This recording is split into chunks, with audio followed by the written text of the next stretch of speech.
E já estamos de volta no ar, ao vivo. Muito obrigado pelo carinho, que bom estar com você. Vai ligando para o seu vizinho, para a sua vizinha, já estamos no ar com o Vida e Saúde. Hoje falando de uma realidade muito interessante, gente, a transição que todos nós passamos, hein? Da infância para a adolescência, nessa passagem. Quais são os perigos, quais são os desafios, quais são os pontos concretos de observação aí que os pais precisam saber e a criança também, o adolescente também, se conhecer um pouquinho mais, viu? Aqui conosco o doutor Geraldo Baloni, médico psiquiatra, se tem alguém nesse planeta que entende do comportamento humano, está aqui, então a gente está aproveitando o máximo para aprender. Cada vez que ele vem é uma aula que a gente recebe aqui, viu, gente? Doutor, eu citei no bloco anterior, assim, e quando, de repente, a vida inteira, até os seus 12, 13, 14 anos, era sozinho, ou até os 9, 10 anos sozinho. De repente, vem o irmãozinho, né? Eu era o único, agora eu tenho que repartir o espaço, né? Aumenta a rebeldia, aumenta essas características, doutor? Então, veja, eu acho que seria de bom tom para todos, de um modo geral, entenderem uma coisa importantíssima. Nós temos duas variáveis diante de tudo que acontece na vida, tudo. A vinda de um irmãozinho, uma necessidade material muito grande, um quadro de doença, tudo isso são coisas que a gente chama vivenciais. São problemas que a pessoa vive aquilo, está vivendo aquilo. Problemas relacionados à própria existência da pessoa. E tem um segundo elemento, que é a personalidade de cada um, os traços de personalidade de cada um. Mesmo essa questão bastante simples e muito comum que o Frei acabou de citar, o Frei Rinaldo falou, e se a pessoa for filho único e vem um irmãozinho, né?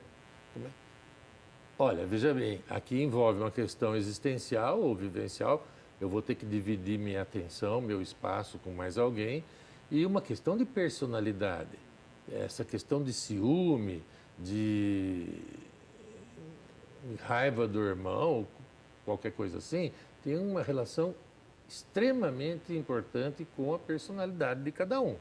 Agora, a mãe e o pai, é claro que vão disciplinar, conduzir melhor. Evidentemente que é natural um ciúme. O ciúme é natural. Agora, o que ele vai fazer com o ciúme dele é que vai envolver a personalidade. Por exemplo, se o ciúme for passageiro, logo acabou, ele percebe que ele não é por causa disso que ele deixou que não é um rival, e sim um companheiro. Não é um rival, né? um companheiro. Beleza. Agora, tem aqueles que começam até aumentar a proporção desse ciúme, se sente desprotegido de uma vez, abandonado, coisa e tal.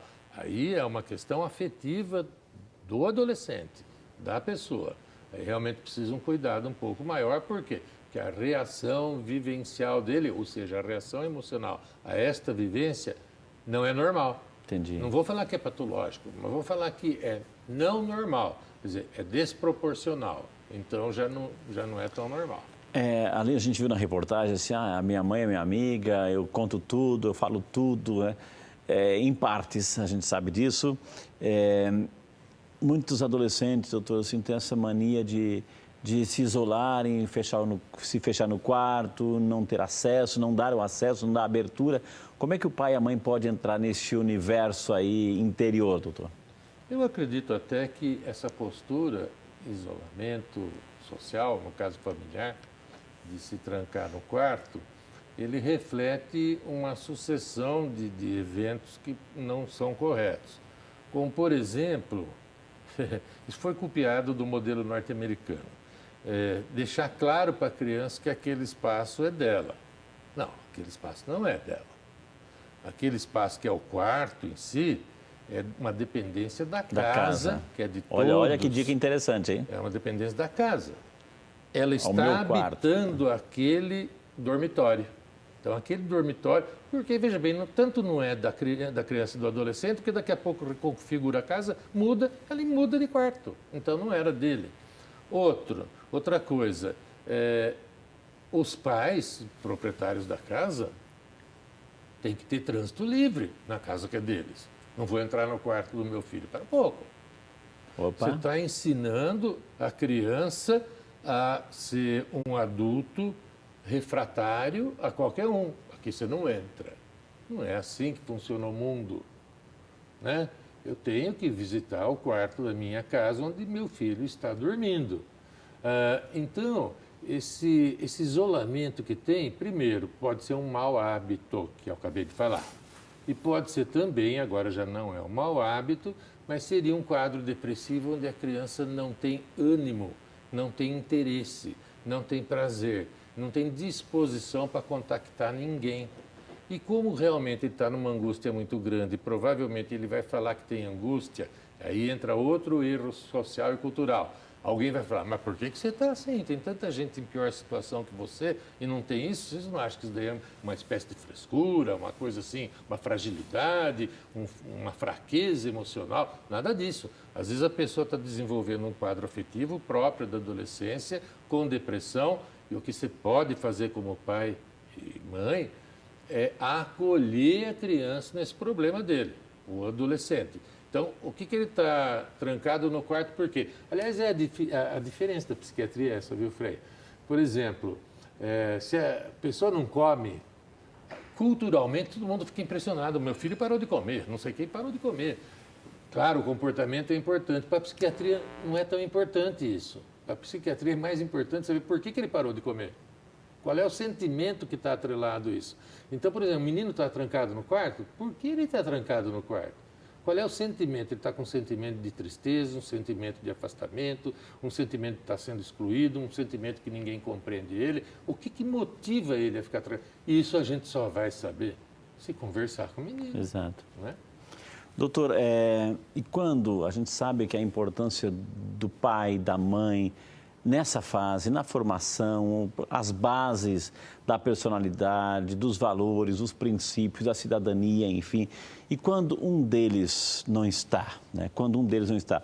É o caso aqui, eu vou chamar de Dona Maria, né? Eu não vou dar o nome dela, de Patos de Minas, Minas Gerais, porque ela fala do pai da criança. Então, eu não vou citar aqui para não comprometer, muita gente está assistindo. Mas, assim, uma criança que conviveu com a mãe doente, a mãe acabou falecendo aos 2 anos. E hoje a criança tem 14 anos. O comentário assim, que o pai permite tudo, não quer aborrecimento, o pai é ausente, enfim. Como ajudar essa criança que hoje com 14 anos não tem essa referência aí da mãe, que queira ou não queira, doutor, assim, a mãe que vai moldando também esse caráter, essa personalidade, claro, os cuidados, disciplina. Claro. O pai é o mais bonzinho da casa, né? Entendeu? Existem tantas situações iguais a essa, doutor? Existe, sim. A negligência é um termo jurídico, né? A negligência paterna ou materna, o abandono. Esse quadro que o senhor pintou muito bem aí, define claramente um quadro de abandono, né? É um abandono. Então, veja, não é tudo que a gente consegue consertar.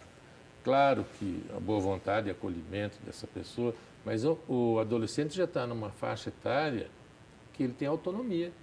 Ele já tem um trânsito social mais ou menos livre. Então, se você quer ajudá-lo, mas ele não aceita, fica difícil. Quer dizer, a gente tem as nossas limitações.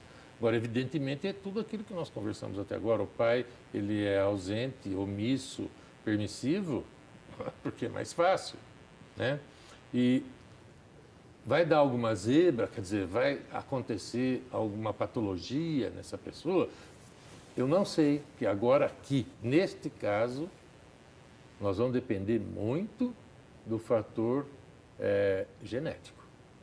Se ele tiver um caráter firme, bom, saudável, evidentemente, algum espectador também deve conhecer muita gente que passou momentos de muito desgaste na tenridade e hoje são pessoas excelentes. Por quê? Porque conta com patrimônio genético importantíssimo. Entendi. Tomara que esse jovem tenha um patrimônio genético importantíssimo. Agora, você impor uma ajuda nessa faixa etária é mais difícil. E aí, doutor, e essa situação? O adolescente, né, nessa fase, e os pais, a mãe, já permitir ou bater de frente? E aí? quando as duas personalidades estão batendo de frente, da criança, do adolescente e da mãe, do pai ali, doutor, estão batendo de frente, um não cede, outro não cede, aí vem a autoridade, aí vem aquela rebeldia, aí o adolescente é capaz assim de aprontar lá fora. É capaz, não, geralmente é pronto. Né? E aí para afrontar, para medir forças. É uma situação bastante desgastante, é isso que tem que recorrer a um profissional mais especializado, no caso seria um psicólogo, ou psicopedagogo, ou coisa que o valha, e não só para o adolescente, né? Já é uma questão familiar, a questão do pai, da mãe e da criança ou adolescente. Porque tem situações que são realmente insustentáveis. O que nós estamos... A família é complicado lidar com família, porque o que está em desacordo, havendo uma contraposição, o interesse e a emoção entre os membros da família. Há uma contraposição. E às vezes você não consegue ter um diálogo sincero, franco, honesto e produtivo com uma pessoa passional, quer dizer, que está emocionada e a sua emoção está determinando. Você falou de rebeldia, impulsividade e explosividade, né? Exatamente. Muitas vezes o adolescente se manifesta agressividade, né? Dessa maneira, como uma resposta a um meio de hostilidade também. Agora, veja bem, tanto criança quanto adolescente, eles são muito espertos, né? Eles são espertos e inteligentes e há uma certa manipulação do ambiente por parte da criança e do adolescente. E mais, pode haver uma manipulação por parte dos pais também. Por exemplo, vou dar um exemplo aqui que muita gente que vai ouvir não vai achar muito legal. Mas às vezes o pai ou a mãe falam, olha, meu filho, não quero que você saia agora, porque o mundo está muito perigoso e eu estou falando isso para o seu bem. Fica em casa, você vai ficar bravo, mas é para o seu bem. Algumas vezes é para o bem do pai, poder dormir tranquilo. Entendeu? Aí eu deito, fico tranquilo, sabendo que meu filho está do lado, é tranquilo. Então isso precisa ser ponderado também quando não há uma manipulação dos dois lados. Por isso que é difícil lidar com família. Frei Rinaldo, em psiquiatria, o senhor precisa ver a dificuldade que a gente tem em hospital psiquiátrico, quando você interna um paciente e dá alta para ele ser acolhido novamente pela família. É uma dificuldade, cada família tem sua dinâmica. Tem aquelas que quando o paciente volta, ele não encontra mais nem escova de dente em casa, porque já deram a casa como sem ele. Então, o adolescente... E tem pais que se utilizam também do adolescente e da criança para conseguir alguma coisa em relação ao cônjuge. Entendi. Então, são situações muito complexas. Realmente, a gente passa o filho como um termo de negociação. Como termo de negociação, exatamente. Eu deixo se você fizer isso, se você não fizer isso, não deixo. Ok. É muito difícil. O que começa a acontecer, doutor, assim, porque começa a não só essa explosão hormonal, né? Sim, o corpo que mexe com tudo, né, doutor? Mas, ou seja, a cabecinha da criança, a cabecinha do adolescente, é um turbilhão de questionamentos, é um turbilhão de situações aí. E é o que é um perigo. O adolescente está pleno de energia, está cheio de energia, cheio de disposição para com a vida. Mas ele não tem um background, uma bagagem histórica nenhuma. Então ele não conhece a história, a realidade dos fatos, que é aquilo que o adulto conhece. Então a criança ou o adolescente fica muito, muito vulnerável, por exemplo, a um discurso demagógico. Seja lá assim, fala, olha, acho que todo mundo tem o mesmo direito, acho que o seu pai levou você para fazer um tratamento médico, mas você não está afim de fazer tratamento médico, você também tem sua individualidade. Veja, um discurso pseudo-humanista ou demagógico, né? Mas que impressiona, que a tirania das palavras, quer dizer, são palavras que adoçam o ouvido. Aí realmente a criança ou adolescente fica vulnerável de uma vez. Isso aí todos os lares eu acho que sabem o que eu estou falando quando, por exemplo, há um modelo social atraente, mas que a bagagem cultural e histórica dos mais velhos sabem que não é assim a vida, que não é assim que vai dar certo. Mas o adolescente e a criança, não. Ok, e como lidar com situações, eu estou me lembrando de situações, porque eu vejo casos de famílias que eu já atendi do ponto de vista espiritual. Doutor, assim, quando de repente a adolescente, ela joga com doenças, ela quer sentir-se essa autoindulgência, quer sentir a coitadinha para atrair a atenção por essa via. Então, isso daí, em psiquiatria, tem um nome muito interessante, só o nome já é sugestivo. Chama lucro emocional secundário. Lucro emocional. O lucro emocional é quando, através do meu sofrimento, quer dizer, não necessariamente estou simulando, eu posso estar realmente com dor. Só que, através desse quadro, eu tenho o benefício social. Então, eu sou o centro. Eu vou ter um cuidado, vou ter um destaque. Então, todos nós, isso não é monopólio nem do adolescente, nem de ninguém. Mas veja bem, eu vou dar um exemplo muito engraçado, que todo mundo já passou por isso. Vamos imaginar que você esteve estudando para uma prova, você e 2 colegas, os 3, a noite toda. Chegou lá na prova, eles tiraram 8,5, você tirou 4. Aí deu um branco. Então, ninguém discute se houve ou não houve branco e o que é esse branco. Eu sei que não existe na medicina a imagem, a figura do branco. Okay. Mas é bom ter esse branco como uma reserva de desculpa por eu não ter ido muito bem na prova. Então, esse lucro emocional secundário são as dores, as indisposições, de difícil diagnóstico médico e que, através disso, há algum benefício. Ou eu estou me autorizando a faltar da escola, ou faltar de algum compromisso, ou não fazer alguma tarefa doméstica, porque eu tenho tal dor, então não posso fazer tal coisa. Então, essa parte é o que acontece na prática, né? E vou falar um pouquinho só o que acontece na teoria. O erro está realmente na personalidade ou na parte afetiva. Porque, veja bem, uma pessoa que tem que recorrer a esse artifício para ter uma sobrevivência emocional é porque tem um problema. Entendeu? Porque o normal não é recorrer a isso, de jeito nenhum. Gente, olha quanta coisa interessante nós estamos aprendendo hoje aqui com o doutor Geraldo Balloni sobre essa transição, essa fase da infância.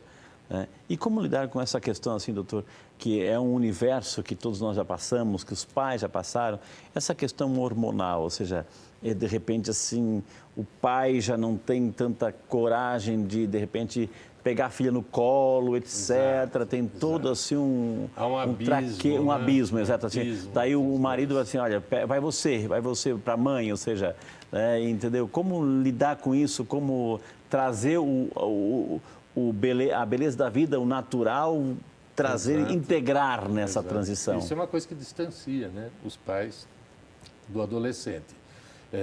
E distancia muitas vezes indevidamente porque já ficou comum naquela família que se diga o pai não é tão carinhoso porque o pai dele também não era tão carinhoso com ele. Não tem nada a ver. Ele poderia ter consertado essa situação ao longo da vida. Então, não se pode economizar o carinho, o acolhimento, o beijo, o abraço. Tem muitos pais que não beijam os filhos homens.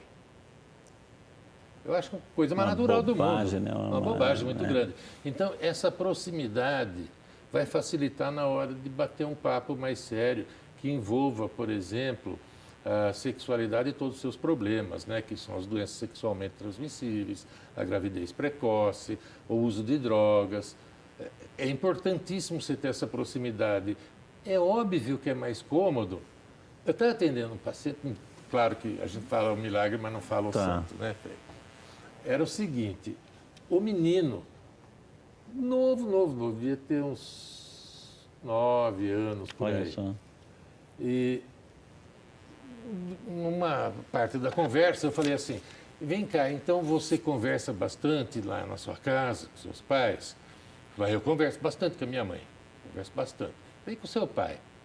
Não, o meu pai trabalha bastante. Meu pai trabalha, ele tem que trazer dinheiro para casa, então ele não pode conversar comigo. Então tá bom. Mas, por exemplo, veja, na hora do jantar, 600 na mesa, você deve conversar com seu pai, né? Ele falou, não, ele pega o prato de comida, vai comer na sala para ver televisão. Quer dizer, perdeu uma ótima oportunidade de conversar com o filho, né? Porque é mais fácil, evidentemente, você ficar vendo a televisão, né?